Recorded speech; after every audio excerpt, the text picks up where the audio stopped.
Tengganti karena toda nek bayane nitu sadeng biro nayu jinyo jaya no. Tengganti kane sipi bikawe biku kahitwa biti do anubano bi atta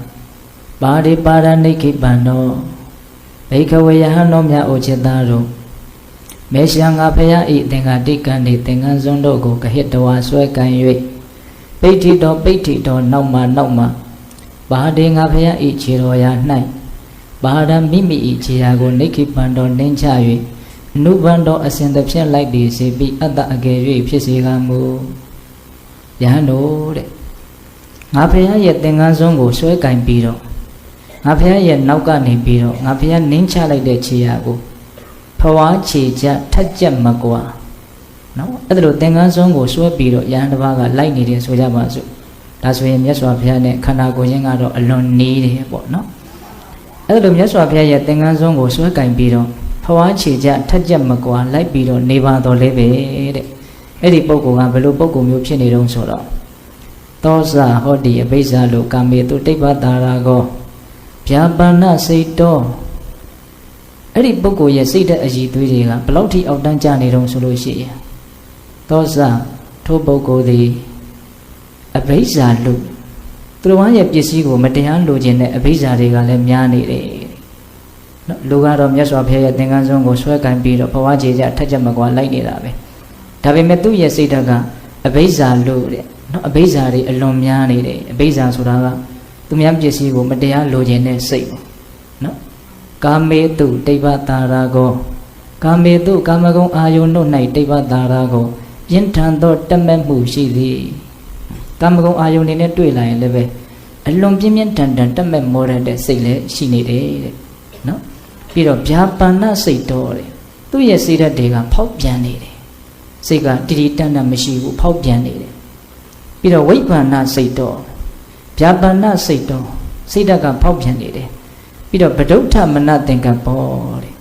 2 years a dway a janega, Jimando that say Doda Nation a dway doing it. Not Magina that say they never doing it about 2 years a dwayga. No? Japana say Tor. Jabana say Dobelota Manathink a ball. Mota the tea. Eddie Boko yet Tandama, Triga le Macapu, Triga le Gendo needed, Three Mishi. Mimi Kanama Babshin needed Surabo. Tea on me on Josa Ato Deniama, Triga Alodiama Kayanja. Eddie Triga le Tutandama, Mishi, Mota the tea. Adamzano, a singing Yamjinaga le Game needed, 3 thumbs of the Duetona she, no?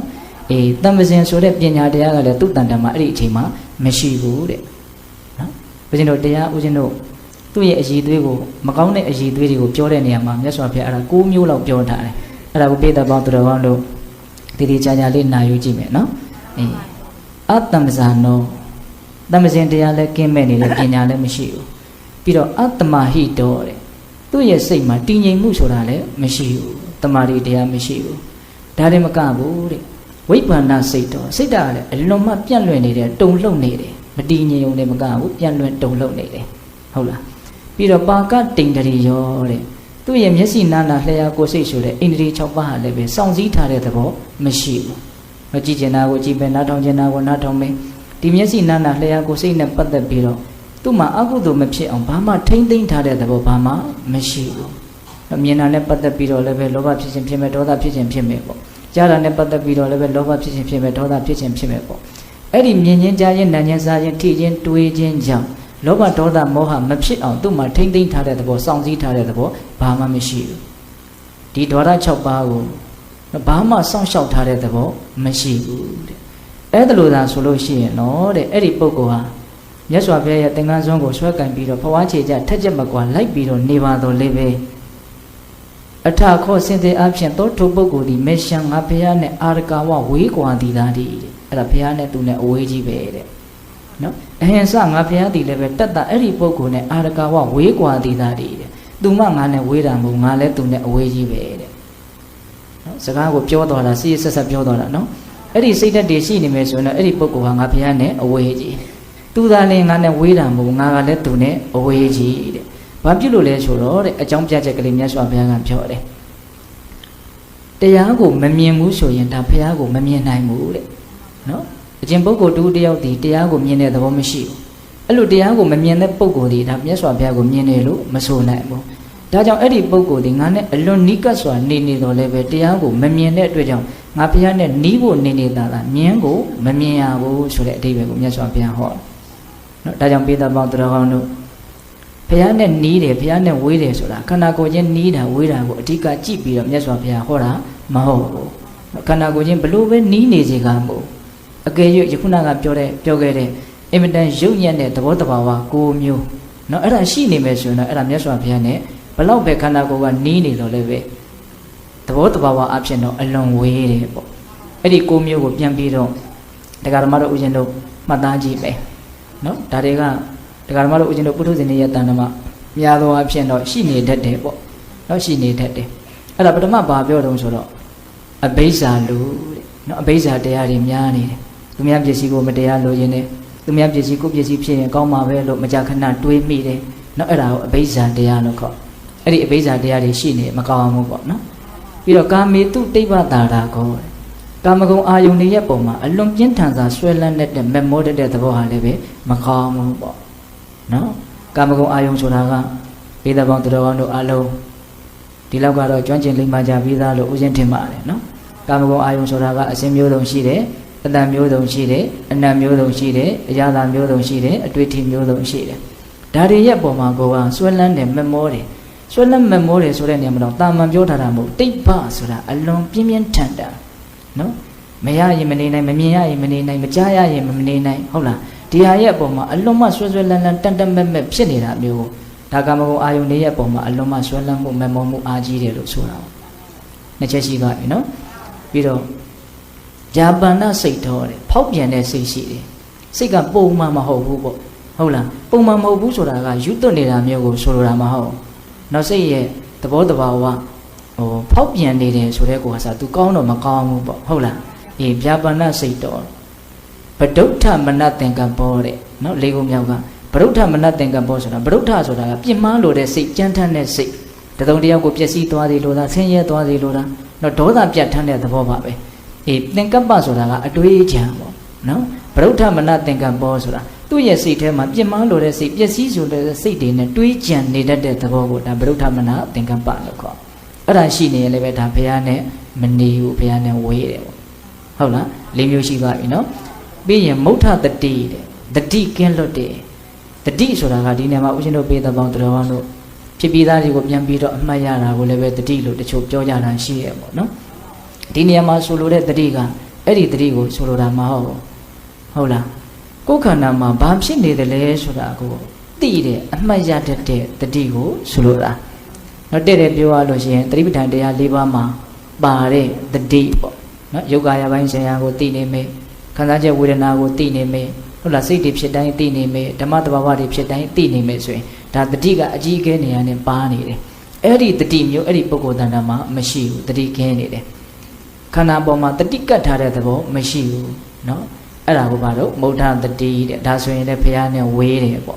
့ဟုတ်လားပြီးရင်ဘာလို့အတ္တမစင်ညာတဲ့အတ္တမစင်ညာဆိုတာကတမ္ပစင်တရားမရှိတာတမ္ပစင်တရားဆိုတာပညာကိုပြောတာပါစဉ်းစားတဲ့ဆင်ញင်တတ်တဲ့အမှန်တိုင်းစဉ်းစားဆင်ញင်တတ်တဲ့ဉာဏ်ပညာကိုအဓိကဒီနေရာမှာရည်ရွယ်ပြီးတော့ပြောတာနော်အကျိုးရှိတာမရှိတာကိုစဉ်းစားတတ်ဖို့ဆင်ញင်တတ်ဖို့လိုတယ်နော်တတ္ထကတမ္ပစင်တဲ့ဟုတ်လားလှုပ်တဲ့နာမလှုပ်တဲ့နာကိုလည်းပဲစဉ်းစားဆင်ញင်တတ်ဖို့လိုတယ်ဟုတ်လားတပ္ပါယတမ္ပစင်ဆိုပြီးတော့တမ္ပစင်တရား၄ပါးပိဋကပေါင်းသူတော်ကောင်းတို့ကြားဖို့ပြီးသားဖြစ်မယ်လို့ဥစဉ်ထင်ပါတယ်နော်အေးအဲ့ဒီတမ္ပစင်တရားတွေကင်းမဲ့နေတယ်ဆိုလို့ရှိရင်လည်းပဲဒါပါတော့ဖရာနဲ့ဝေးတယ်တဲ့ဘယ်နှမျိုးရှိသွားပြီတော့6မျိုးရှိသွားပြီနောက်ဘာပြောတုံဆိုတော့အတ္တမဟိတောတဲ့တမာတိလည်းမရှိဘူးတည်ငြိမ်တဲ့သဘောမရှိဘူးပေါ့တည်ငြိမ်တဲ့သဘောမရှိလို့ရှိရင်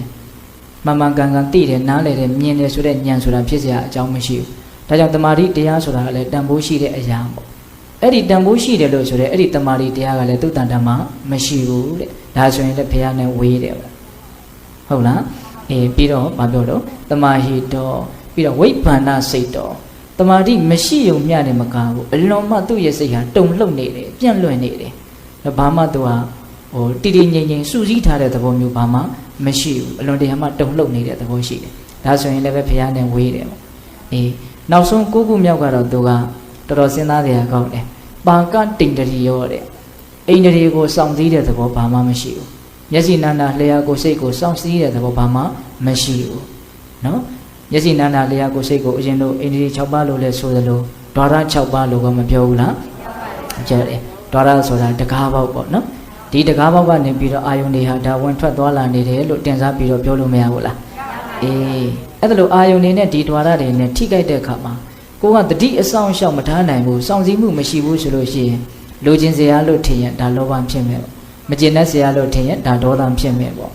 အဲ့လိုလောဘဒေါသဖြစ်ပြီဆိုလို့ရှိရင်ဒါမျက်စိနာနာလျှာကိုယ်စိတ်ကိုစောင့်စည်းတယ်လို့မဆိုနိုင်ဘူးအဲ့ဒါလို့မဖြစ်အောင်စောင့်စည်းရမယ်ပေါ့သူကတော့တော်တော်ကိုလေးနေတဲ့အနေထားမှမရှိဘူးလားရှိတယ်ဟိုဦးဇင်းတို့ဟိုလူငယ်ပိုင်းကိုအဓိကဦးစားပေးပြီးတော့ဟိုအခြေခံကြကြစပြောမယ်ဆိုလို့ရှိရင်လည်းပဲဒီမျက်စိနာနာလျှာကိုယ်စိတ်ဆိုတဲ့အိန္ဒိ6ပါးနဲ့ပတ်သက်ပြီးတော့အော်ဒီကိစ္စကတော့မမြင်လဲဖြစ်တယ်ဆိုရင်မကြည့်ပဲနေနိုင်အောင်စောင့်စည်းနိုင်ရမယ်ပေါ့ဒါအစကနဦးဒါလေးတွေကစရမှာကိုဟုတ်လားဒါကကိုယ့်အတွက်အကျိုးမရှိဘူးကိုယ့်အတွက်အများကြီးအကျိုးမဲ့သွားနိုင်နေဆိုရင်ဒါမျိုးကိုမကြည့်ပဲနေနိုင်ရမယ်နားမထောင်ပဲနေနိုင်ရမယ်အဲ့လိုမစားပဲမတောက်ပဲမတွေးပဲမကြံပဲအဲ့လိုမျိုးနေနိုင်ရမယ်ကိုယ့်ကိုယ်ထိမ့်သိမ့်နိုင်ရမယ်ပေါ့နော်အေးအဲ့လိုလဲထိမ့်သိမ့်နိုင်မှုဘာမှမရှိဘူးအဲ့ဒီတရား9မျိုးနဲ့သာပြည့်စုံနေမယ်ဆိုရင်တော့အဲ့ဒီပုဂ္ဂိုလ်ဟာမြတ်စွာဘုရားနဲ့ခန္ဓာကိုယ်ချင်းဘလောက်ပဲနိကတ်တဲ့နေရာမှာနေတကယ်စင်စစ်တော့မြတ်စွာဘုရားနဲ့သူနဲ့ဟာအဝေးကြီးပါတဲ့။ဘာကြောင့်လဲဆိုတော့တရားကိုမမြင်သူသည်ငါဘုရားကိုမမြင်ဘူးဆိုတာကိုအဲ့ဒါမြတ်စွာဘုရားကအကြောင်းပြထားတယ်။ဒါကြောင့်ပိဋကပေါင်းတော်ပေါင်းတို့ဘုရားနဲ့နီးသူဆိုတဲ့တရားမှာအဲ့ဒါမြတ်စွာဘုရားကဘုရားနဲ့ဝေးတာကိုအရင်ပြောတယ်နော်။အေးနောက်ဘုရားနဲ့နီးတဲ့ပုဂ္ဂိုလ်ဆိုတာဘယ်လိုပုဂ္ဂိုလ်တုံးဆိုတော့ဆက်ပြီးတော့မြတ်စွာဘုရားဟောတယ်ယောဇနာတတိစေပိသောဘိက္ခဝေဘိက္ခုဝိဟရိယဘိက္ခဝေယဟန်တော်မြတ်အိုချစ်သားတို့ဘိက္ခုယဟန်သောဘိက္ခုတို့ယဟန်သည်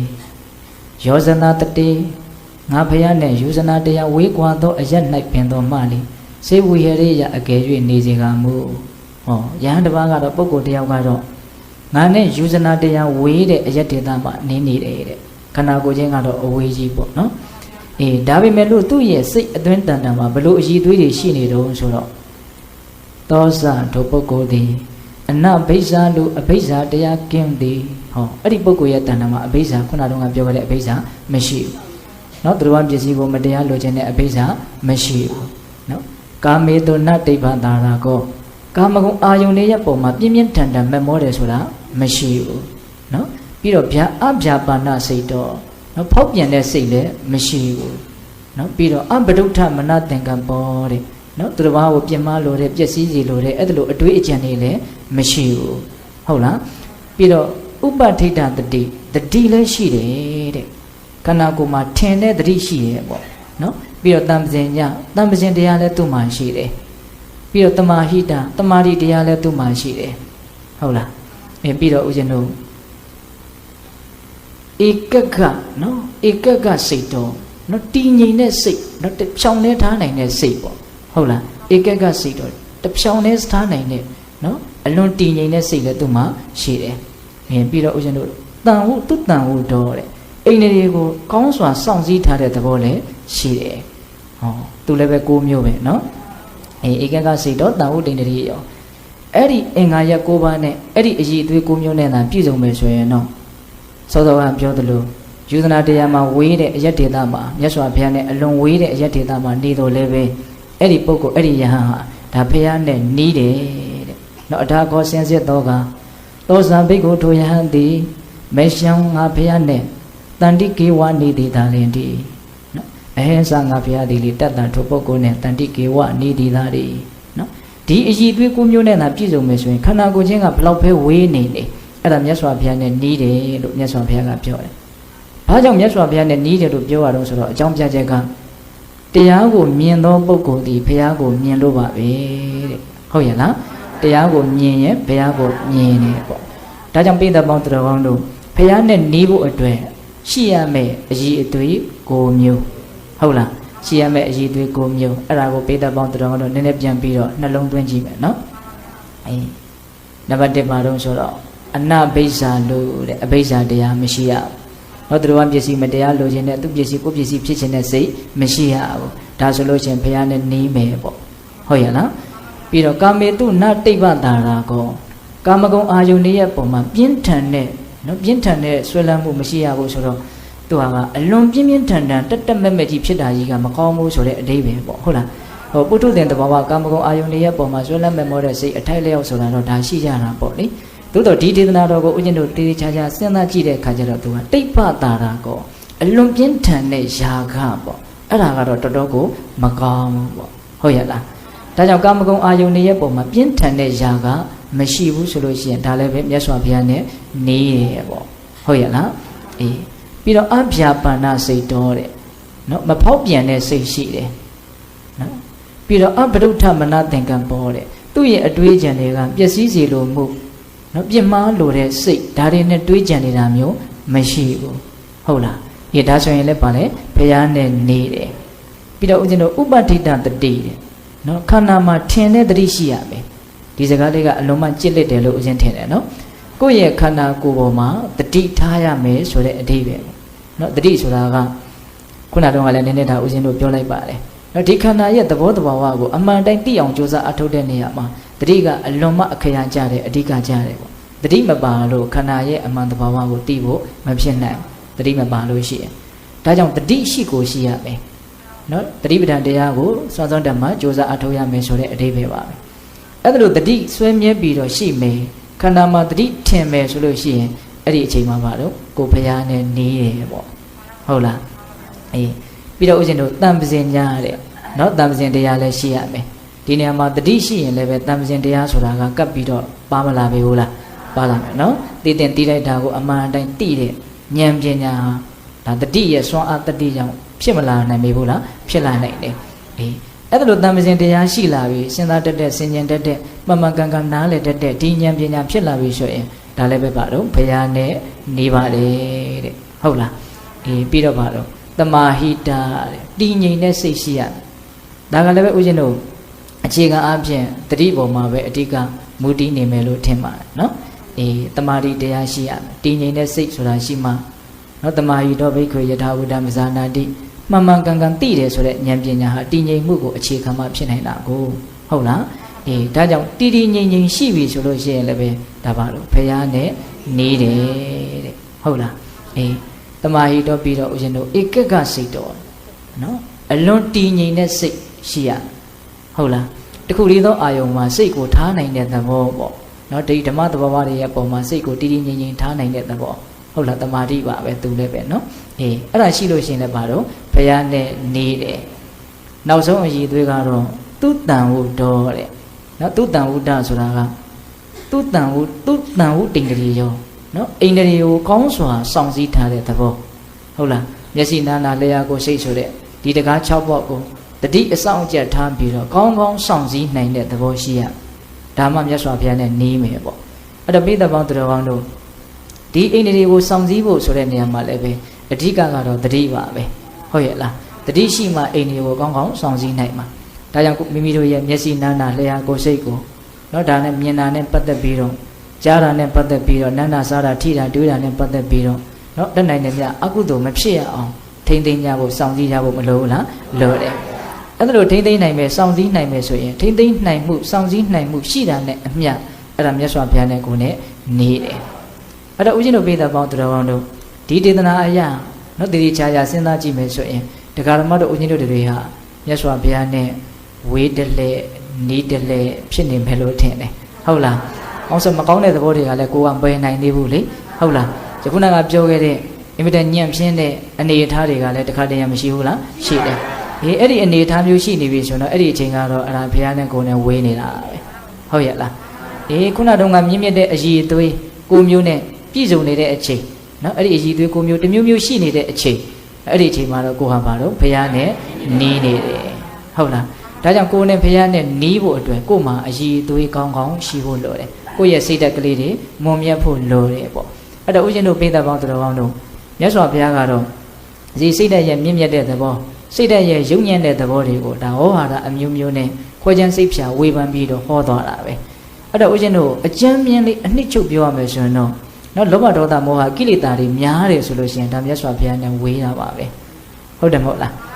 လောဘဒေါသမောဟကိလေသာတရားနည်းမယ်ပါမယ်ဆိုရင်ဒါမြတ်စွာဘုရားနဲ့နီးတာပါပဲလို့အဲ့ဒါလိုအကြံဉာဏ်ကမှတ်ရင်ကမဖြစ်နိုင်ဘူးလားဖြစ်နိုင်ပါတယ်အဲ့ဒါမြတ်စွာဘုရားကဏီကုံးကျုပ်နော်ဂါထာ9ပုဒ်ဆက်ပြီးတော့ဟောထားတယ်အဲ့ဒါလေးကအလွန်စဉ်းစားတယ်ကောင်းတယ်လို့ဦးဇင်းထင်တယ်နော်သူကဘာဟောထားတော့ဆိုတော့အနုဘာနောပိစေအတ္တမဟိသောစဝိကတဝဧဇာနုကောအနေဇတ္တနေဘူးတတ္တသအနေဘူးတောအဂိတောဝိတခေတ္တဂိတောသောဝိတခေရတ္တပတ္တယဝံစအာရကတဲ့ပထမဂါထာလေးကအဓိပ္ပာယ်ကဘာပြောတော့ဆိုတော့အနုဘာနောပိစေအတ္တမဟိသောစဝိကတဝမြတ်စွာဘုရားရဲ့နောက်ကိုနိနိကပ်ကအမြဲလိုက်နေပါတော့လည်းပဲမဟိသောစဝိကတဝအလိုတွေကအလွန်ကြီးမယ်စိတ်ကလည်းပဲအမြဲတမ်းကြမ်းတမ်းခက်ထန်ပြီးတော့ဖောက်ပြန်တုန်လှုပ်ပြီးတော့ဒေါသတွေနဲ့ပြင်းမှန်းပြီးတော့တဲ့ပြောရင်လောဘဒေါသအလွန်အားကြီးမယ်ဆိုရင်ပေါ့ဟုတ်လားအဲ့ဒါဆိုလို့ရှိရင်တော့တဲ့အဲ့ဒါမြတ်စွာဘုရားနဲ့ဓာတ်ချင်းမတူတဘာဝချင်းမတူတဲ့အတွက်ကြောင့်အလွန်မှဝေးတယ်လို့ဆိုရမယ်တဲ့နော်မြတ်စွာဘုရားရဲ့နောက်မှာအမြဲတမ်းလိုက်နေတော့လည်းပဲ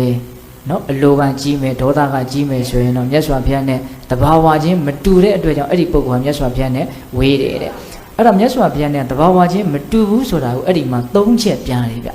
နော်အဲ့ဒီ၃ချက်ကိုအသုံးနှုန်းလေးတွေကတမျိုးဆန်းတယ်လို့ပြောရအေဇာနုကောအနေဇတ္တနော်အေဇာနုဆိုနုကောအနေဇတ္တအေဇဆိုတာဦးဇင်းတို့တုံလှုပ်တတ်တဲ့တဏှာကိုအေဇလို့ခေါ်တယ်တဲ့နော်အေဇာနုကောအနေဇတ္တအနေဇတ္တဆိုတာအဲ့ဒီတုံလှုပ်တတ်တဲ့အေဇလို့ဆိုတဲ့တဏှာတရားမရှိဘူးပေါ့ဆိုလိုတာကမြတ်စွာဘုရားမှာအဲ့ဒီတဏှာမရှိဘူ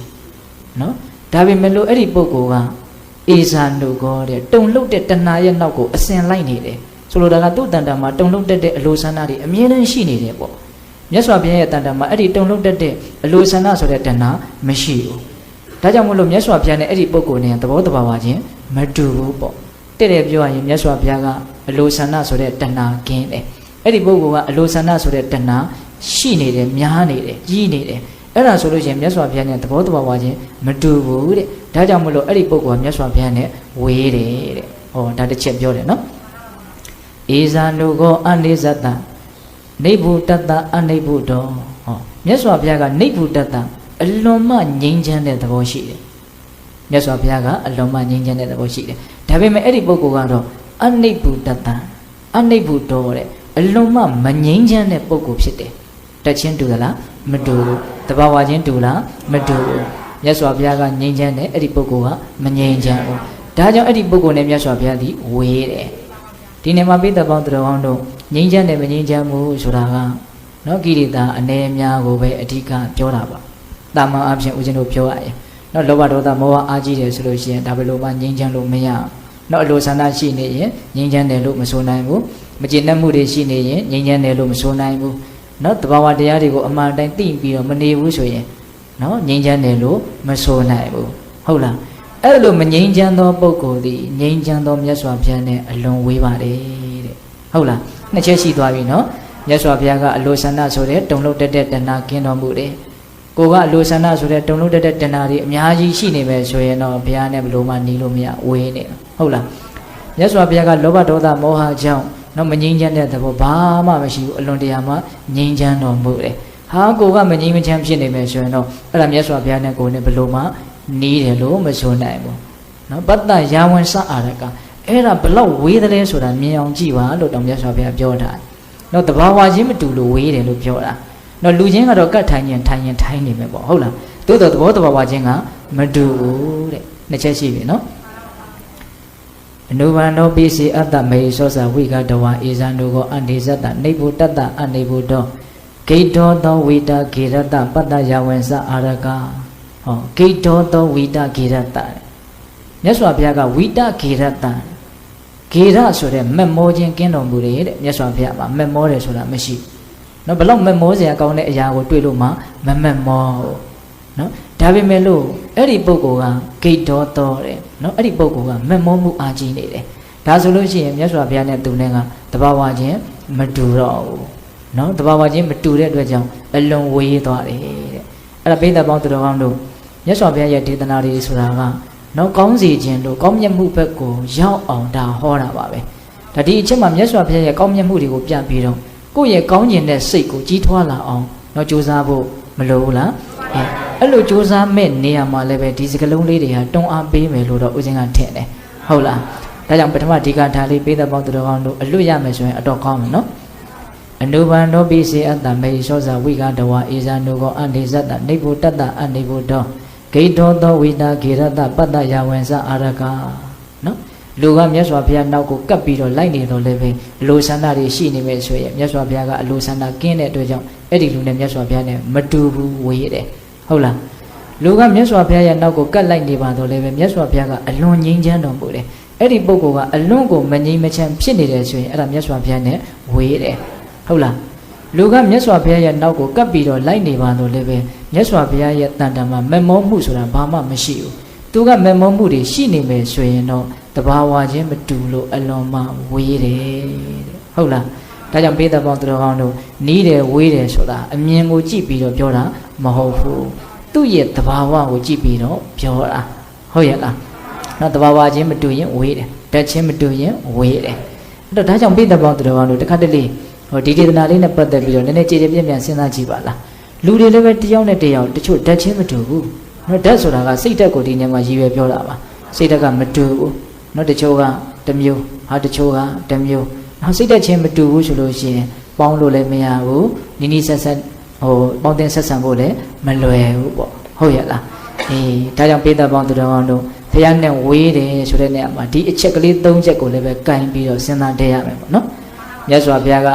အလိုဆန္ဒဆိုတဲ့တုံ့လှုပ်မှုတဏှာကင်းတယ်နော်မြတ်စွာဘုရားကအလွန်မှငြိမ်းချမ်းတယ်မြတ်စွာဘုရားမှာမမောမှုဆိုတာမရှိဘူးသုံးချက်နော်အေးကိုကအလိုဆန္ဒဆိုတဲ့တုံ့လှုပ်တတ်တဲ့တဏှာတွေရှိမယ်ဟုတ်လားမငြိမ်းချမ်းတဲ့သဘောတွေရှိမယ်မမောတဲ့သဘောတွေရှိမယ်ဆိုရင်အဲ့ဒီရှိနေတဲ့အခိုက်အတန့်မှာတော့အဲ့ဒါမြတ်စွာဘုရားနဲ့ကိုယ်နဲ့နီးလို့မရဟုတ်လားဝေးနေတယ်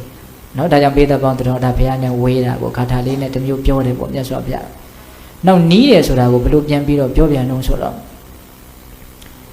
ယောဇဓမ္မမပိညာယဓမ္မမညာယပန္တိတောရဟရောဝနိဝဒေသအနေဇောဥပသမတိအနေဇောဥပသမတိဟောဒီလောကကြီးမှာဉာဏ်ပညာရှိတဲ့ပုဂ္ဂိုလ်တွေပညာရှိပေါ့နော်ပညာရှိဆိုတာအမှန်ကိုအမှန်တိုင်းသိတဲ့လူကိုပညာရှိလို့ခေါ်တာအေးအဲ့ဒီဉာဏ်ပညာရှိတဲ့ပုဂ္ဂိုလ်ဟာဓမ္မမညာမပိညာယယောဇဓမ္မမပိညာယဓမ္မမညာယပန္တိတောဟောတရားကို तू သိတယ်တဲ့ဓမ္မမပိညာယတရားကိုအဘိညာယထူးသောဉာဏ်ဖြင့်သိတယ်ဟောတစ်ချက်ပြောတယ်နော်ဉာဏ်ရှိတဲ့လူဆိုတာတရားကိုထူးသောဉာဏ်ဖြင့်သိတယ်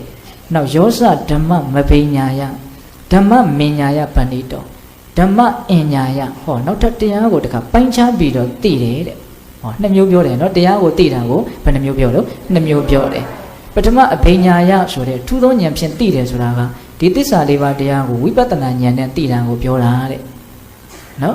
်တဲ့ပြောရရင်ကိုယ်ခန္ဓာရဲ့သဘောတဘာဝဖြစ်တဲ့အနိစ္စဒုက္ခအနတ္တလက္ခဏာရေးသုံးပါးကိုကောင်းကောင်းသိတယ်မြင်တယ်ပေါ့အဲ့ဒါကိုဦးဇင်းတို့အဘိညာယထူးသောဉာဏ်ဖြင့်သိတယ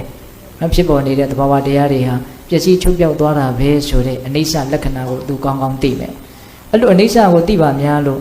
ဟောဒလဇက်ဖြစ်ပေါ်ပြောင်းလဲနေတဲ့အရာတွေကတကယ်တမ်းကတော့အကောင်းမဟုတ်ဘူးဆိုပြီးတော့ဟောဒုက္ခလက္ခဏာကိုသူသိတယ်ပေါ့ဟုတ်လားဒါတွေဟာအကြောင်းအကျိုးသဘာဝတရားတွေပဲကိုဘာမှဝင်ပြီးတော့ဒါကိုဟိုကောင်းအောင်မပျက်စီးအောင်လုပ်လို့မရပါလားဆိုတဲ့ကိုစိုးကိုပိုင်မဟုတ်တဲ့အနတ္တသဘောကိုလည်းပဲသူသိမယ်ပေါ့ဟုတ်လာ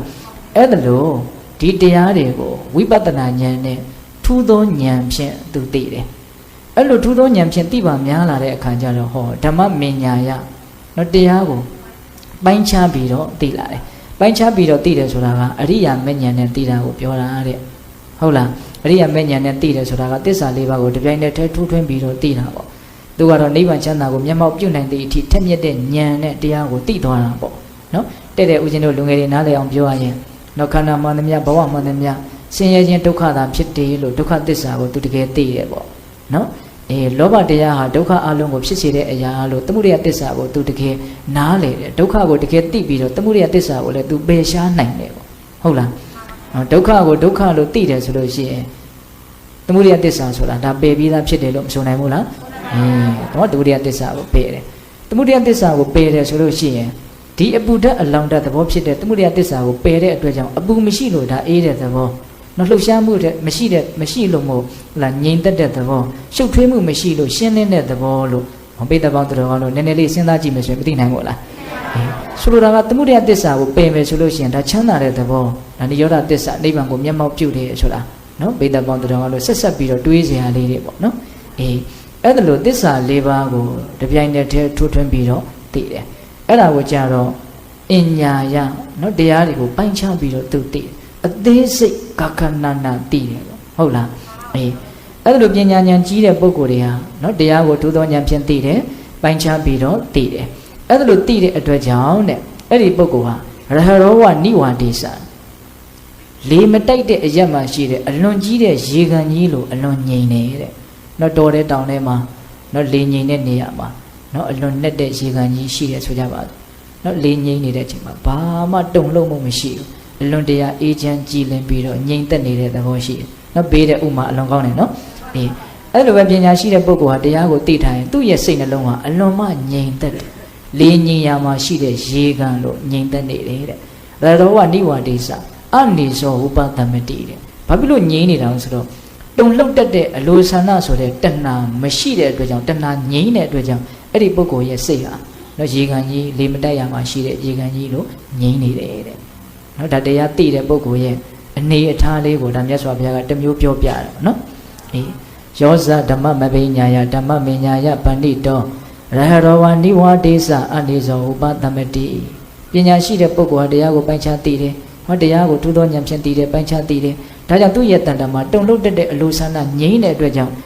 လေးငြိမ်ရာအရက်မှာရှိတဲ့ရေကန်လို့ငြိမ်သက်နေတယ်ဟောအဲ့ဒီတော့ဘာဖြစ်တုံဆိုတော့ဟောဘုရားနဲ့နှီးပုံကလေးဆက်ပြောလိုက်မယ်နော်အနေဇောသောအနေဇတ္တနိဗ္ဗုတ္တနိဗ္ဗုတောနော်အာဂိတောဝိတဂေရတပတ္တယာဝံစတန္တိကေဟောမြတ်စွာဘုရားကတုံလုတ်တတ်တဲ့အလိုဆန္ဒဆိုတဲ့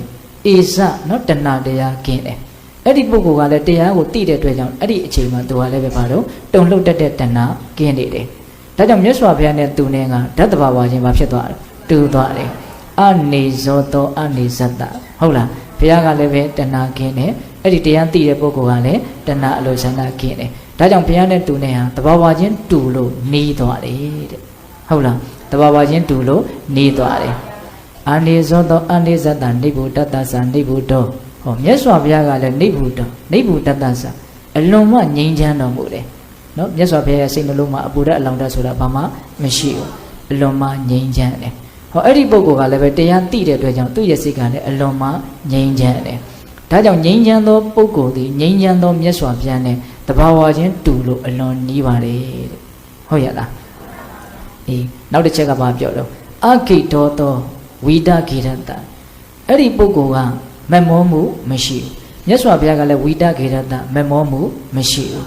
မမောမှုမရှိသောမြတ်စွာဘုရားနဲ့ဓာတ်တဘာဝချင်းတူလို့အဲ့ဒီမမောမှုမရှိသောပုဂ္ဂိုလ်တွေမြတ်စွာဘုရားနဲ့နေတယ်တဲ့ဒီတော့ပိဋကပေါင်းသူတော်ကောင်းတို့ကောင်းတဲ့စိတ်ကလေးတွေမိမိတန်တာမှာဖြစ်ပေါ်အောင်ကြိုးစားအထောက်မဲ့နေရမှာဒီစကားတော်လေးတွေဟာကိုယ့်ကိုအများကြီးတောင်းအားပေးမယ်လို့အရင်ထင်တယ်ဟုတ်လားဒါကြောင့်ဘုရားနဲ့နီးတယ်ဆိုတာမြတ်စွာဘုရားနဲ့ဓာတ်တဘာဝချင်းတူအောင်ကြိုးစားအထောက်နိုင်မှမြတ်စွာဘုရားနဲ့နီးတယ်လို့ဆိုတာဟုတ်လားအဲ့တော့ဒီနေရာမှာမြတ်စွာဘုရားနဲ့ဓာတ်တဘာဝချင်းတူပုံလေးကိုဘယ်နှမျိုးပြောထားတော့၃မျိုးပဲပြောတယ်နော်စောတော်ကမြတ်စွာဘုရားနဲ့ဓာတ်တဘာဝမတူပုံကိုလည်းဒါ၃မျိုးပဲပြောတာနော်တဏှာရှိမယ်မငြိမ်းချမ်းမှုမမောမှုရှိမယ်ဒါဆိုရင်ဘုရားနဲ့ဝေးတယ်နော်တဏှာမရှိဘူးငြိမ်းချမ်းမှုရှိတယ်မမောမှုမရှိဘူးဆိုရင်တော့ဒါမြတ်စွာဘုရားနဲ့နေတယ်ဟုတ်ရလားဒါကြောင့်ပိဋကပေါင်းသူတော်ကောင်းတို့ဒီလိုဒေသနာမျိုးလေးတွေကိုခေါင်းထဲမှာထည့်ထားဖို့လိုတယ်ထည့်ထားဖို့လိုတယ်ဆိုတာကမကြာခဏကိုယ့်ကိုယ်စီတစ်ကြည့်နေတာပေါ့ဟုတ်လားငါမှဘလို့စိတ်တက်တယ်ဖြစ်နေတော့အဓိကကတော့စိတ်ပဲနော်ကိုယ်စိတ်ထဲမှာဘလို့ဟာတွေဖြစ်နေတော့ဘလို့တွေများတွေးနေတော့ဘာတွေများဖြစ်နေတော့ဆိုတာကိုစီစစ်ကြည့်ပြီးတော့ဒီဒေသနာတော်မှာလည်းဒေသနာတော်နဲ့အညီညှိနှိုင်းပြီးတော့ကြည့်ရအောင်ဒါဆိုရင်တော့ငါဘုရားနဲ့ဝေးပြန်ပြီဒါဆိုရင်တော့ငါဘုရားနဲ့နီးပြန်ပြီ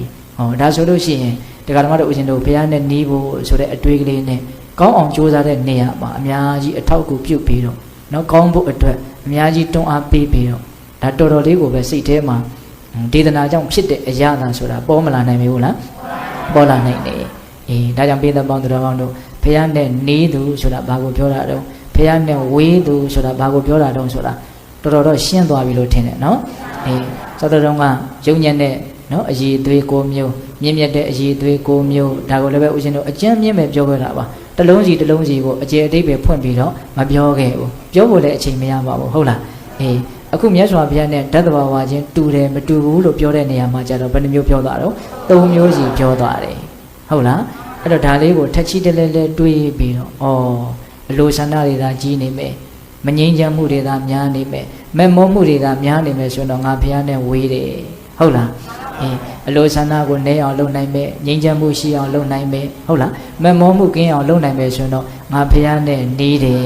ဒါလေးစဉ်းစားဖို့ပါဟုတ်လာ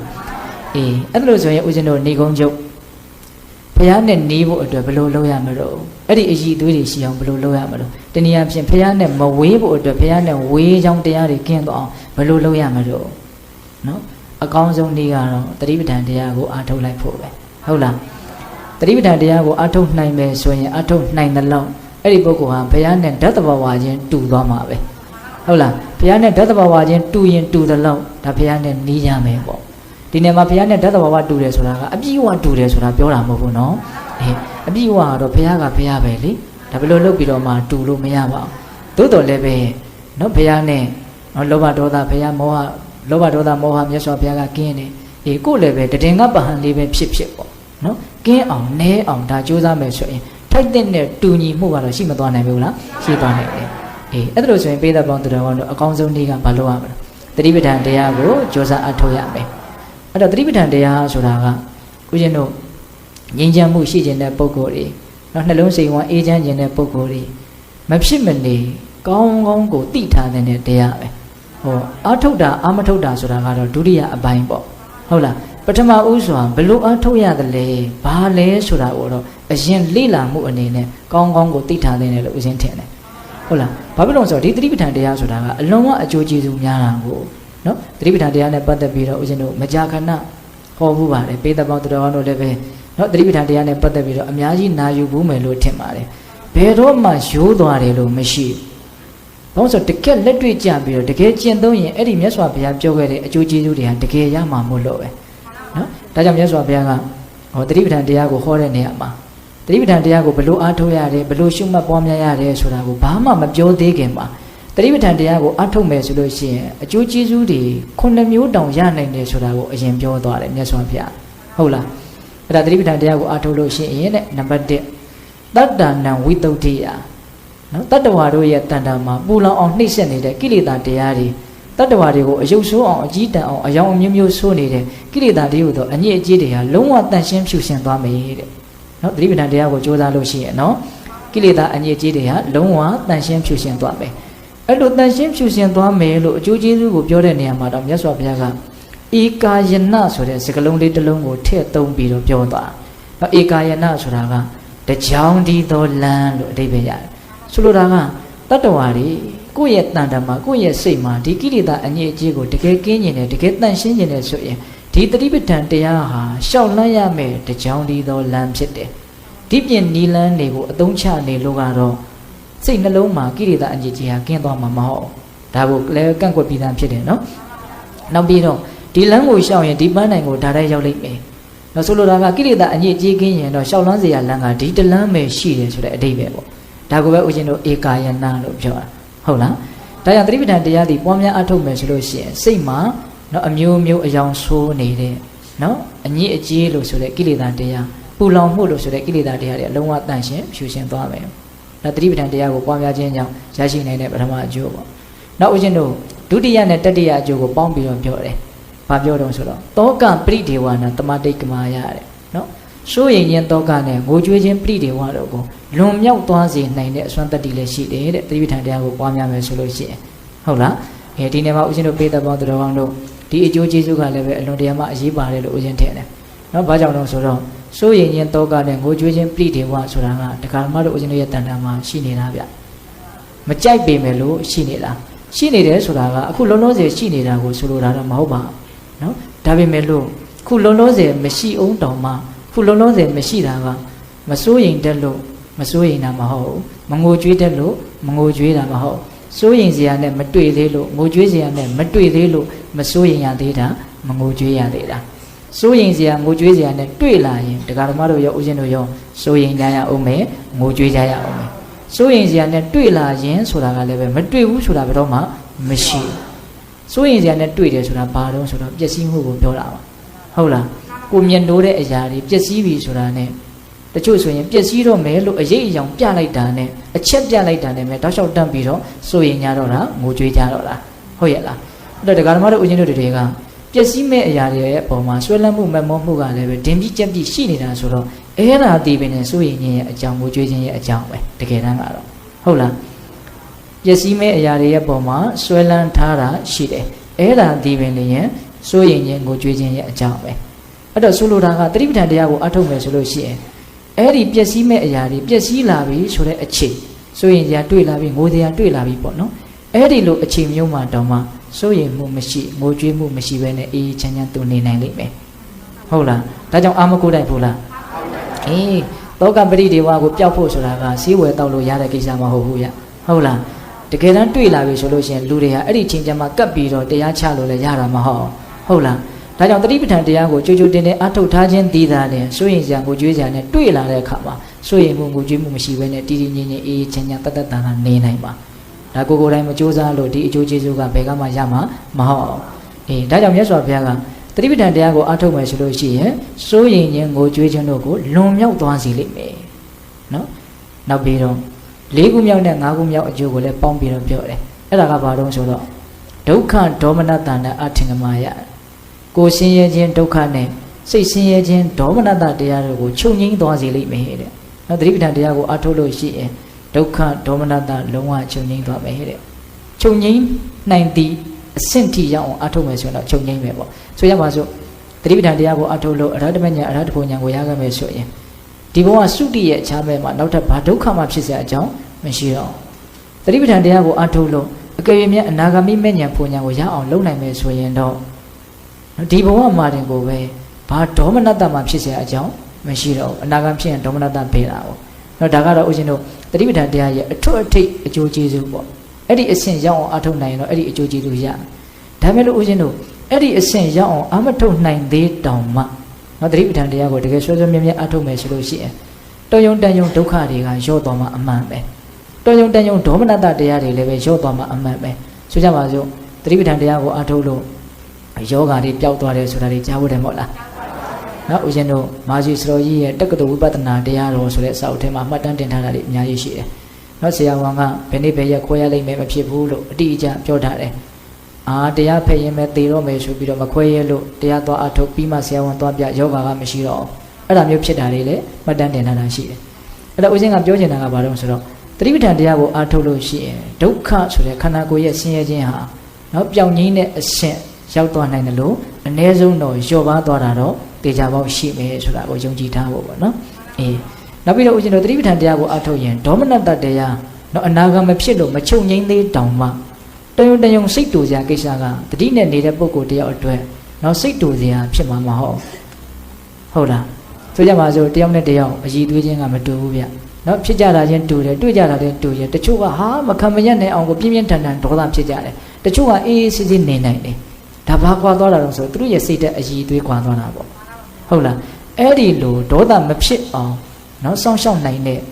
တွေးနိုင်တဲ့အည်အသွေးမျိုးကိုတတိပဋ္ဌာန်တရားကိုအထုတ်ရင်ရနိုင်တယ်ဆိုလိုတာကတတိနဲ့အနေချတဲ့ပုဂ္ဂိုလ်ဒီဆွေးမြဲမှုရှိတဲ့ပုဂ္ဂိုလ်ဒီတုံယုံတယုံစိတ်တူစရာကိစ္စကသူ့အတွက်စိတ်တူစရာမဟုတ်လားအေးအဲ့ဒါမျိုးမရခြင်းမို့လားရခြင်းတယ်ဒါပေမဲ့ရခြင်းတရားနဲ့တော့ရမှာမဟုတ်ဘူးနော်အေးအဲ့တော့ဒုက္ခဒေါမနတဆိုတဲ့ကိုယ်ဆင်းရဲခြင်းစိတ်ဆင်းရဲခြင်းဒုက္ခဒေါမနတတရားတွေကိုချုပ်ငြိမ်းသွားစေနိုင်တဲ့အစွမ်းတတ္တိရှိတယ်တဲ့သတိပဋ္ဌာန်တရားဟုတ်လားအေးနောက်ဦးဇင်းတို့6ခုမြောက်နဲ့9ခုမြောက်အကျိုး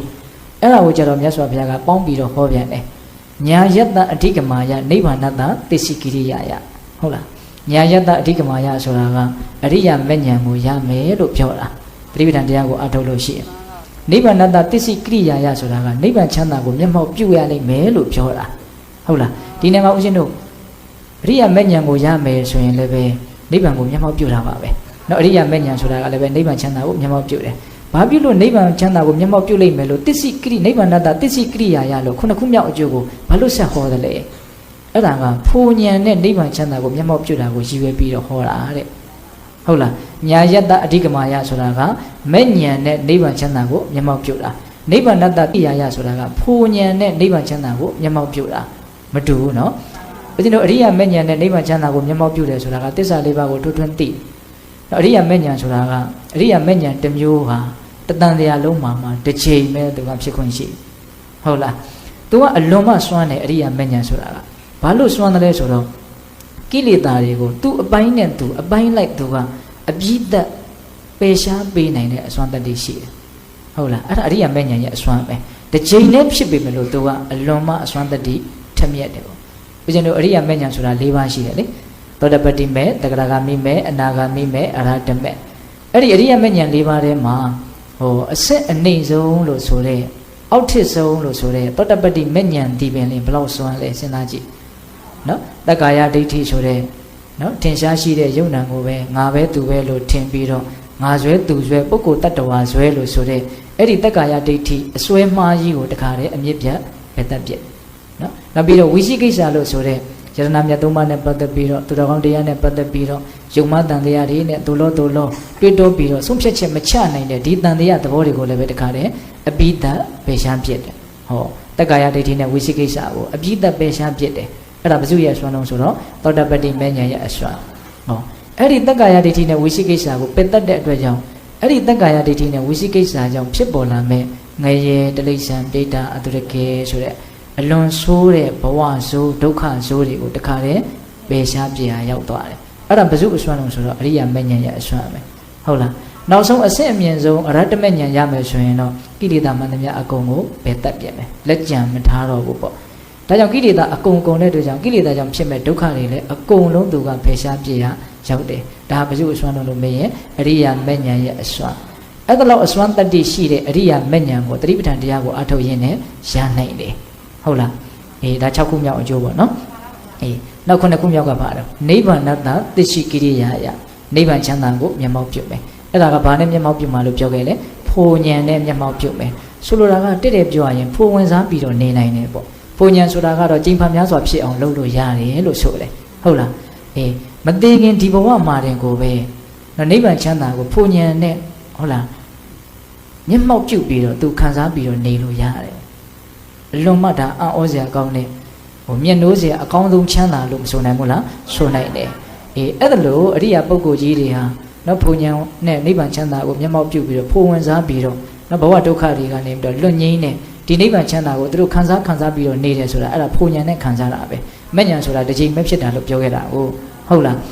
းအဲ့လိုဖိုလ်ဉာဏ်နဲ့နိဗ္ဗာန်ကိုမကြာခဏဝင်စားပြီးတော့နေနိုင်ခြင်းတယ်ဆိုရင်လည်းပဲဘာကိုလုပ်ရအောင်သတိပဋ္ဌာန်တရားကိုလုပ်ရမယ်ဟုတ်လားဒါပေမဲ့ဦးဇင်းတို့ဒီနေရာမှာဖိုလ်ဉာဏ်ဆိုတာကအရိယာမဲ့ဉာဏ်ကိုရပြီးရင်တော့သူကတေချာပေါက်ရတာပါနော်မဲ့ဉာဏ်ရဲ့အခြားမဲ့မှာဖိုလ်ဉာဏ်ဆိုတာတတ်မဖြစ်ဘူးလားဖြစ်တယ်အဲ့ဒါကိုပဲဦးဇင်းတို့တရားကုံတော်6ပါးထဲမှာအကာလိကောဆိုတာအဲ့ဒါကိုပြောတာနော်အခါမနစ်အကျိုးပေးတယ်ဆိုတာဘာမှကိုမချဘူးမဲ့ဉာဏ်ပြီးရင်ဖိုလ်ဉာဏ်တန်းရဟုတ်လားအဲ့ဒီချိန်မှာမရအောင်ဘယ်သူကမှဘယ်လိုမှလုပ်လို့မရအောင်ဒါကြောင့်မဲ့ပုဂ္ဂိုလ်ကိုမျက်မှောက်တောင်နဲ့ဖိတတ်တောင်မှမသေးဘူးဆိုတာအဲ့ဒါကိုပြောတာနော်မဲ့ဉာဏ်ရပြီးရင်ဖိုလ်ဉာဏ်ကိုတန်းကိုရမယ်ပြီးမှဖိုလ်ဉာဏ်ရပြီးမှတော့သိချင်းသိမယ်ပေါ့ဟုတ်လားဒါကြောင့်ပိဋကပေါင်းတော်ကောင်းတို့အစွမ်းတတ္တိထက်မြက်လှတဲ့အရိယာမဲ့ဉာဏ်ကိုရခြင်းတယ်ဆိုရင်လေသတိပဋ္ဌာန်တရားသည်ရှောက်လန်းရမယ်တကြောင်လည်းတော့လမ်းဟုတ်လားဒီမသေးခင်မှာကိုပဲနိဗ္ဗာန်ချမ်းသာကိုဖိုလ်ဉာဏ်နဲ့ဝင်စားပြီးတော့နေနိုင်ခြင်းတယ်ဆိုရင်လေသတိပဋ္ဌာန်တရားသည်ရှောက်လန်းရမယ်တကြောင်လည်းတော့လမ်းအဲ့ဒါဧကာယနဆိုပြီးတော့မြတ်စွာဘုရားဟောတာဒီအကျိုးကျေးဇူး9ပါးကိုရဖို့အတွက်သတိပဋ္ဌာန်သည်တစ်ခုတည်းသောတရားဒီပြင်နည်းနဲ့လုပ်လို့မရအောင်အဲ့တော့ဦးဇင်းတို့ဒီနေရာမှာသတိပဋ္ဌာန်တရားကိုဧကာယနဘာကြောင့်ဒီအကျိုးကျေးဇူး9ပါးကိုရဖို့အတွက်တကြောင်တည်းသောလမ်းလို့ပြောရတယ်လေအရှင်ဘုရားတမ္ပပဏတရားတွေကိုအားထုတ်ရင်လည်းပဲဒီအကျိုးကျေးဇူးတွေရနိုင်တာပဲမဂ်ခင်10ပါးကိုအားထုတ်ရင်လည်းဒီအကျိုးကျေးဇူးတွေရနိုင်တာပဲဘုဇင်9ပါးကိုအားထုတ်ရင်လည်းဒီအကျိုးကျေးဇူးတွေကိုရနိုင်တာပဲဘာကြောင့်သတိပဋ္ဌာန်တရားကိုမှဒီလိုဧကာယနလို့မြတ်စွာဘုရားကတကြောင်တည်းသောလမ်းလို့လာဟောရတယ်လေမေးတယ်မရှိဘူးလားဘာကြောင့်ဟောရလဲဆိုရင်အဲ့ဒီတရားမှန်တယ်မြတ်သတိပဋ္ဌာန်တရားနဲ့ကင်းပြီးတော့ဘယ်တရားမှမဖြစ်ဘူးလေသဘောပေါက်လားဒါကြောင့်သတိပဋ္ဌာန်တရားကိုဧကာယနတကြောင်တည်းသောလမ်းလို့ဟောတာပိဋကရင်စဉ်းစားစရာတွေတော့တော်တော်များများပြောလိုက်မိတယ်လို့ထင်တယ်နော်ဒါကြောင့်ပိဋကပေါင်းတော်ကောင်းတို့သတိပဋ္ဌာန်တရားရဲ့ဂုဏ်ကြီးဆိုတာပြောရင်ဘယ်တော့မှမကုန်နိုင်ဘူးဒါကြောင့်ဦးဇင်းတို့သတိပဋ္ဌာန်တရားနဲ့ပတ်သက်ပြီးတော့နော်စိတ်ကူးထဲမှာတွေးမိတာလေးတစ်ခုရှိတယ် တတိပဋ္ဌာန်တရားရဲ့အကျိုးကျေးဇူးကတော့ဘယ်လိုနည်းနဲ့ပြောလို့မှကုန်မှာမဟုတ်ဘူးဘယ်လိုပြောရရင်ကောင်းမလဲလို့ဒီခါလေးစဉ်းစားကြည့်တယ်ပေါ့တတိပဋ္ဌာန်တရားကိုအာမထုတ်ရင်ဖြစ်နိုင်မဲ့အပြစ်တွေကတော့ပြောလို့မကုန်နိုင်ဘူးလို့ပြောတဲ့နဲ့တတိပဋ္ဌာန်တရားကိုအာထုတ်ရင်ရနိုင်မဲ့အကျိုးကျေးဇူးတွေဟာလည်းပြောရင်မကုန်နိုင်ဘူးလို့ပြောတဲ့နဲ့လို့စိတ်ထဲမှာအဲ့လိုတွေးမိတယ်နော်တတိပဋ္ဌာန်တရားကိုအာမထုတ်ဘူးဆိုရင်တော့တွေ့ရမယ့်ဒုက္ခဖြစ်ရမယ့်ဆင်းရဲတွေကပြောရင်မကုန်နိုင်ဘူးအာထုတ်မယ်ဆိုတော့ရမယ့်ချမ်းသာပြောရင်မကုန်နိုင်ဘူးမကုန်နိုင်ဘူးဆိုတဲ့စကားလုံးနဲ့ပဲသူဟာကိုပြောရတော့မယ်ဟုတ်လားအဲ့တော့ဦးဇင်းတို့အခုဒီနေရာမှာဖះနဲ့နီးကျင်တယ်ဆိုရင်လည်းပဲတတိပဋ္ဌာန်တရားကိုအထောက်ရမယ်လို့ပြောခဲ့တာအဲ့ဒါဒီအကျိုးကျေးဇူး9ပါးကိုရည်ရွယ်ပြီးတော့ပြောတာပါပဲဟုတ်ရဲ့လားဒါပေမဲ့လို့တတိပဋ္ဌာန်တရားကိုအထောက်မယ်ဆိုရင်ဒီခုနကပြောခဲ့တဲ့မြတ်စွာဘုရားနဲ့တဘာဝချင်းတူမယ်ဓာတ်ချင်းတူမယ်ဆိုတာလေးကိုတော့သတိထားသေးခြင်းတယ်ဆိုကြပါစို့တတိပဋ္ဌာန်တရားကိုအထောက်ပြီးတော့တတိပဋ္ဌာန်တရားတစ်မျိုးမျိုးကိုအထောက်ပြီးတော့နေမယ်အဲ့လိုနေနေတဲ့အခိုက်အတန့်မှာအလိုဆန္ဒဆိုတဲ့တုံ့လှုပ်တတ်တဲ့တဏှာကင်းတာကတော့အမှန်ပဲအထုတ်နေတဲ့အခိုက်အတန့်လေးမှာတဏှာကင်းတာကတော့အမှန်ပဲဟုတ်လားအဲ့ဒီအထုတ်နေတဲ့အခိုက်အတန့်မှာတဏှာကင်းတဲ့အတွက်ကြောင့်တဏှာကင်းတော်မူတဲ့မြတ်စွာဘုရားနဲ့အဲ့ဒီအချိန်မှာတော့နီးသွားတာအမှန်ပဲမဆိုနိုင်ဘူးလားဗျဆိုနိုင်တယ်နော်နောက်တတိပဋ္ဌာန်တရားကိုအထုတ်နေတဲ့အချိန်မှာစိတ်နှလုံးမှာကိလေသာကင်းတဲ့အတွက်ကြောင့်ငြိမ်းချမ်းမှုရှိတာကတော့အမှန်ပဲငြိမ်းချမ်းမှုရှိနေတဲ့အတွက်ကြောင့်ငြိမ်းချမ်းတော်မူတဲ့မြတ်စွာဘုရားနဲ့တတ္တဘာဝချင်းတူလို့မို့အဲ့ဒီအချိန်မှာနီးတယ်ပေါ့ဟုတ်လားနောက်တတိပဋ္ဌာန်တရားကိုအထုတ်နေလို့ရှိရင်မမောမှုကင်းတာလည်းအမှန်ပဲဘာမှမမောစရာမရှိဘူးဆိုတာကို तू သိနေတဲ့အတွက်ကြောင့်အဲ့ဒီလိုသိနေတဲ့အခိုက်အတန့်မှာမမောတဲ့စိတ်ဆိုတာဖြစ်เสียအကြောင်းမရှိဘူးဟုတ်လားဒါကြောင့်မမောမှုကင်းတော်မူတဲ့မြတ်စွာဘုရားနဲ့တတ္တဘာဝချင်းတူလို့အဲ့ဒီအချိန်မှာနေတယ်ဒါကြောင့်တတိပဋ္ဌာန်တရားတစ်မျိုးမျိုးကိုစ조사အထုတ်ပြီးတော့နေတိုင်းဒါဘုရားနဲ့နေနေတာလို့ပြောလို့မရဘူးလားရတယ်နော်ဒါကြောင့်ပိဋကပေါင်းတော်ကတော့တတိပဋ္ဌာန်တရားကိုအထုတ်ဖို့မလိုဘူးလားမလိုတယ်အဲ့တော့ဒီနေရာမှာတတိပဋ္ဌာန်တရားအထုတ်တယ်ဆိုတာကအာနာပါနကမ္မထံကိုစီးပြန်နေဆိုရင်လည်းဒါတတိပဋ္ဌာန်တရားကိုအထုတ်တာပဲဒါကာယ ानु ပဒနာတတိပဋ္ဌာန်ကိုအထုတ်ရရောက်တယ်ပေါ့ဟုတ်လားဣရိယာပုတ်၄ပါးဖြစ်တဲ့သွားရထိုင်လျောင်းဟုတ်လား၄ပါးသောဣရိယာပုတ်ကိုအမှန်တိုင်းသိအောင်ကြိုးစားပြီးတော့အထုတ်နေမယ်ဆိုရင်လည်းပဲဒါတတိပဋ္ဌာန်တရားကိုအထုတ်တယ်ဒါလည်းပဲကာယ ानु ပဒနာတတိပဋ္ဌာန်ထဲမှာမပါဘူးလားပါတယ်နောက်တဲ့ကြည့်တယ်တစောင်းကြည့်တယ်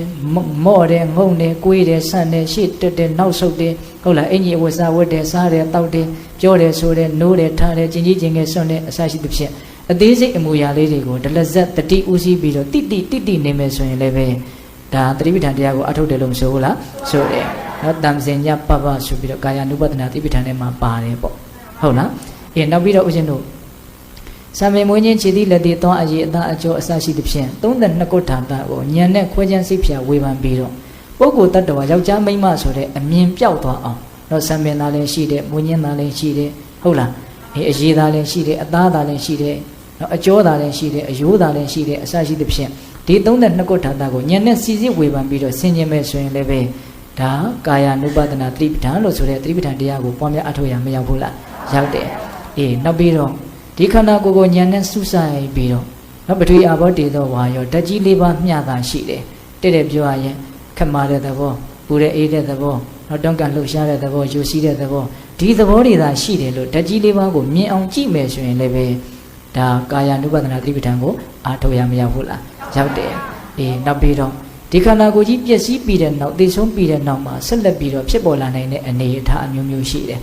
ဟုတ်လားရောင်းလာမယ်အယောင်လေးအမျိုးမျိုးပြောင်းမယ်ပြီးရင်ပုတ်ပွားပြီးတော့အရေးအမျိုးမျိုးထွက်လာမယ်ပိုးကောင်မွားကောင်အမျိုးမျိုးစားမယ်တောက်မယ်ပြီးရင်အကျော်နဲ့ဆိုင်းနေတဲ့အယိုးပဲကြမ်းမယ်ပြီးရင်အကုန်လုံးပြတ်တက်ထွက်သွားပြီးတော့အယိုးတွေကဟိုတစုဒီစုရောက်မယ်ဟုတ်လားပြီးရင်ကာလကြာလာတဲ့အခါကျတော့အယိုးတွေကဖွေးဖွေးဖြူသွားမယ်ဟုတ်လားနောက်တော်တော်ကြာလာတဲ့အခါကျတော့ဒီအယိုးတွေကအယောင်ပြောင်းပြီးတော့ဆွေးမယ်ဟောနောက်ဆုံးကျတော့မြေကြီးဖြစ်သွားမယ်ဟုတ်လားဒီခန္ဓာကိုပျက်စီးပြီးတဲ့နောက်မှာဆက်ပြီးတော့ဖြစ်ပေါ်လာမယ့်အနေအထားမျိုးမျိုးကိုစဉ်းစားဆင်ခြင်ပြီးတော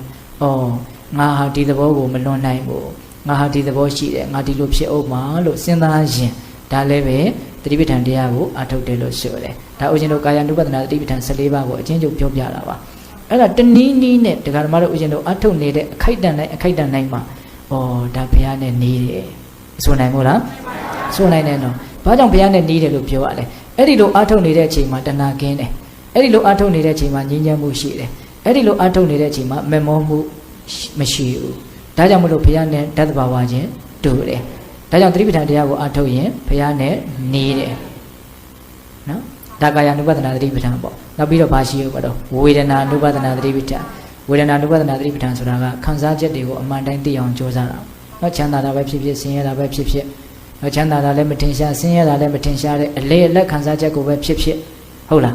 အဲ့ဒီဒုက္ခဒုက္ခဥပေက္ခဆိုတဲ့သုံးမျိုးမှာလည်းပဲကာမဂုဏ်အာမိတနဲ့ဆက်ဆက်ပြီးတော့ဖြစ်ရတဲ့ဒုက္ခဒုက္ခဥပေက္ခဆိုတာရှိတယ်ကာမဂုဏ်အာမိတနဲ့မဆက်ဆက်ဘဲနဲ့တရားဓမ္မနဲ့ဆက်ဆက်ပြီးတော့ဖြစ်တဲ့ဒုက္ခဒုက္ခဥပေက္ခဆိုတာလည်းရှိတယ်ဟုတ်လားအဲ့တော့ဥပေက္ခဦးဇင်းတို့အဲ့တော့ဝေဒနာ9မျိုးဖြစ်သွားတယ်ပေါ့နော်ရိုးရိုးဒုက္ခဒုက္ခဥပေက္ခရှိတယ်ကာမဂုဏ်အာမိတနဲ့ဆက်ဆက်ပြီးတော့ဖြစ်တဲ့ဒုက္ခဒုက္ခဥပေက္ခရှိတယ်ကာမဂုဏ်အာမိတနဲ့မဆက်ဆက်တဲ့တရားဓမ္မနဲ့ဆက်ဆက်တဲ့ဒုက္ခဒုက္ခဥပေက္ခဆိုတာရှိတယ်ဘယ်လိုခံစားချက်တွေကိုပဲဖြစ်တိုင်းသိအောင်ကြိုးစားရမယ်တတိကတော့အဓိကပါနော်အဲ့လိုဖြစ်တိုင်းသိအောင်ကြိုးစားရင်ဘယ်လိုခံစားချက်မျိုးမှတကယ်တမ်းကတော့တည်မြဲနေတာမဟုတ်ဘူးနော်ဒါကြောင့်ပေးတဲ့ပေါင်းတော်တို့အကာရသုတ်ဓမ္မမြတ်စွာဘုရားကနော်ဇေယျပေါ်ကိုရောက်လာတဲ့မြတ်ဧည့်သည်တွေဟာအမြဲတမ်းနေမယ်ဆိုတဲ့စိတ်နဲ့ရောက်လာတာမဟုတ်ဘူးပြန်လဲပြီးတော့ထွက်ခွာသွားကြမှာရောက်လာတယ်ထွက်ခွာသွားတယ်ဟုတ်လားဇေယျပေါ်ရောက်လာတဲ့ဧည့်သည်ဆိုတာတည်မြဲတယ်လို့မရှိဘူးအဲ့လိုပဲတဲ့ဒီခန္ဓာကိုယ်ကြီးဟာဇေယျနဲ့တူတယ်ပေါ့နော်ဖြစ်ပေါ်လာတဲ့ဝေဒနာတွေကတော့ဧည့်သည်တွေနဲ့တူတယ်ပေါ့ချမ်းသာတာပဲဖြစ်ဖြစ်ဆင်းရဲတာပဲဖြစ်ဖြစ်ဒီခန္ဓာကိုယ်ကအမြဲနေနေတာတည်နေတာမရှိဘူးဒီသဘာဝတွေကိုကိုကနားလည်မှုရှိအောင်နော်တတိအဓိကနေရာမှာနေပြီးတော့ကြိုးစားမယ်အထုတ်မယ်ဆိုလို့ရှိရင်အဲ့ဒီအချိန်မှာတဏှာကင်းတဲ့အတွက်ကြောင့်ငြိမ်းချမ်းမှုရှိတဲ့အတွက်ကြောင့်မမောမှုကင်းတဲ့အတွက်ကြောင့်မြတ်စွာဘုရားနဲ့ဓာတ်တဘာဝတူတဲ့အတွက်ကြောင့်ဒါဘုရားနဲ့နီးနေတဲ့အနေအထားလေးလို့မဆိုနိုင်ဘူးလားဆိုနိုင်တယ်အဲ့ဒါလိုပဲဦးဇင်းတို့စိတ်တွေဖြစ်တိုင်းသိမယ်ဓမ္မတဘာဝတွေဖြစ်တိုင်းသိမယ်ဒါဆိုလို့ရှိရင်သတိပဋ္ဌာန်တရား၄ပါးအချင်းချုပ်စုံသွားပြီလို့မဆိုနိုင်ဘူးလားအကုန်လုံးဦးဇင်းတို့လက်တွေ့ကြပြောရမယ်ဆိုရင်သတိပဋ္ဌာန်တရားဆိုတာအာမထုတ်လို့မဖြစ်တဲ့နေရာဆိုတာမရှိဘူးအာမထုတ်လို့မဖြစ်တဲ့အချိန်ဆိုတာမရှိဘူးအာမထုတ်လို့မဖြစ်တဲ့အနေအထားပုံစံဆိုတာမရှိဘူးဒါကြောင့်အချိန်တိုင်းမှာကြိုးစားအထုတ်လို့ရတယ်နေရာတိုင်းမှာကြိုးစားအထုတ်လို့ရတယ်အနေအထားအမျိုးမျိုးတိုင်းမှာကြိုးစားအထုတ်လို့ရတယ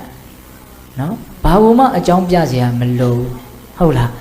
းအကြောင်းပြခြင်းတော့ပြင်းတာကိုပဲအကြောင်းပြခြင်းပြယုံကြည်မှုနည်းတာကိုပဲအကြောင်းပြခြင်းပြဟုတ်လားလို့လို့မဖြစ်ဘူးဆိုတာတော့ပြောเสียကိုမရှိဘူးရုပ်စွာဆုံးကျင်ကြီးကျင်ငယ်ဆွဲရင်တော့မြတ်စွာဘုရားကတတိကလေးနဲ့ဒါတိပြီးတော့ပြုရမယ်လို့ဟောထားတာဆိုတော့ဒါလို့မဖြစ်တဲ့အနေထားဆိုတာဘယ်နေရာမှာမှမရှိဘူးဒါကြောင့်နိုးချနေတဲ့အချိန်တိုင်းမှာတကယ်တမ်းကကိုယ်တန်တန်မှာတရားဝရိယသာရှိမယ်ဆိုရင်တော့လုတ်တက်ဖို့ဆိုတာကဘာမှခက်တာမဟုတ်တော့လုတ်ဖြစ်ဖို့ကသာလည်းအလွန်အမင်းခက်နေတာဟုတ်တယ်မဟုတ်လားလုတ်တက်ဖို့ဆိုတာကဆိုကြပါစို့ဝင်လေထွက်လေကိုမှတ်တယ်ဆိုကြပါစို့ဦးဇင်းတို့ဆွမ်းလွန်ဆရာတော်ကြီးဥက္ကဝိဆိုလို့ရှိရင်စာတောင်တတ်တာမဟုတ်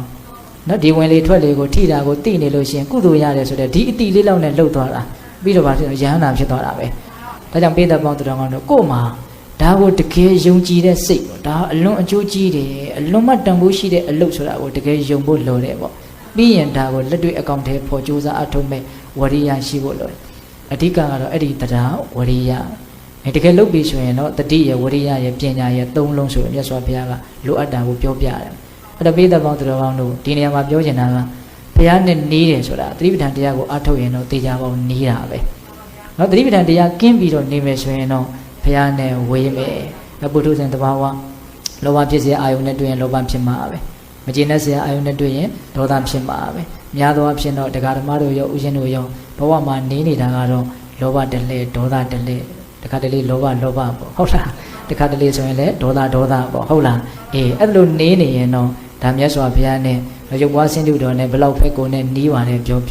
ုရားကျိုးဘုရားကြားရောက်နေလေဘုရားနဲ့တော့ဝေးနေအောင်ပါမဆိုနိုင်ဘူးလားဆိုနိုင်တယ်ဒါကြောင့်ပိဋကပေါင်းသူတော်ကောင်းတို့ဘုရားဟာတကယ်တမ်းကတော့ကိုယ့်ရဲ့အတွင်းတဏ္ဍာကိုယ့်ရဲ့စိတ်ထဲမှာရှိဖို့ဆိုတာပို့ပြီးတော့အရေးမကြီးဘူးလားအရေးကြီးတယ်အဲ့ဒါဆိုလို့ရှိရင်လည်းကိုကသူတော်ကောင်းတရားနဲ့မဝေးဖို့လိုတာပေါ့နော်မြတ်စွာဘုရားကဘုရားဆိုတာတဲ့တရားဆိုတာကိုအဓိကဥစားပေးပြီးတော့ပြောထားတာဒီမတွေ့ရဘူးလား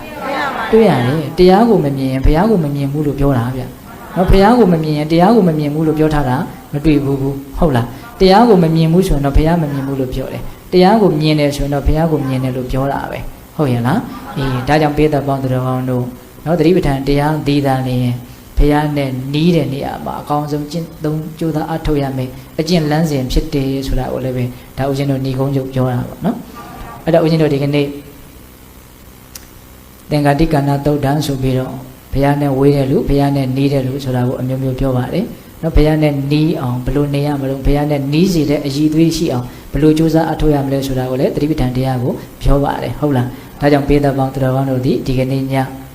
သင်္ကာတိကဏသုတ်တံကိုနာယူကြည်ညိုကြရတယ်နှလုံးသွင်းကြရတယ်နော်ဘုရားနဲ့နီးအောင်ဘယ်လိုကြိုးစားအထောက်ရမလဲဆိုတာကိုလည်းပဲဒါစဉ်းစားမိကြသွားကြပြီပေါ့နော်ဒါကြောင့်ဘုရားနဲ့နီးအောင်သတိပဋ္ဌာန်တရားကိုကြိုးစားပြီးတော့အထောက်နိုင်ကြတဲ့သူတော်ကောင်းတွေဖြစ်ကြပါစေလို့ဦးဇင်းတို့ဆန္ဒပြုပြီးတော့သင်္ကာတိကဏသုတ်တံဘုရားနဲ့နီးသူဆိုတဲ့တရားကိုမေတ္တာပို့ပြီးတော့အဆုံးသတ်ကြရအောင်နော်